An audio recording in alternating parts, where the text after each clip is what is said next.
ধারাবাহিকের শুরুতে পারুল টগরকে বলছে, বল এক্ষুনি চাবিটা কোথায়, না হলে ত্রিশূলটা তোর গলায় গেঁথে দেব। টগর বলছে, আমি জানি না। আমি কি করে জানবো? আমি তোর বোন না, তুই এইভাবে বলছিস কেন? টগরের মা বলছে, পারুল তো মিথ্যে কথা বলার মেয়ে নয়, নিশ্চয়ই কিছু একটা ঘটিয়েছিস। টগর চাবি দিতে চাইছে না। পারুল রায়ানকে বলে, পুলিশকে ডাক, আজকে এখানে একটা খুন হবে। শেষমেশ টগর ভয়ে চাবি বের করে দেয়। সবাই অবাক। পারুল টগরকে চড় মারে। গোপাল বলে, বেশ হয়েছে, উচিত শিক্ষা দেওয়া হয়েছে। টগর বলছে, আজকে পুজোর দিনেও তুই আমাকে মারলি। অন্যদিকে দেখাই পারুল মহিষাসুরের সঙ্গে লড়াই করে। মহিষাসুর হয় মল্লার।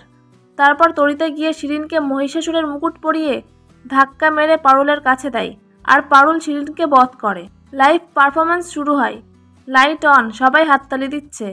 পারুলের পারফরমেন্স প্রশংসিত। তৃষা বলে, তোমাদের পারফরমেন্স দারুণ হয়েছে। লাইভে ভিউজ হয়েছে 3 লক্ষ। শেষের দিকে টগর পারুলকে আড়াল করে ডাকছে। পারুল বলে, কি হয়েছে?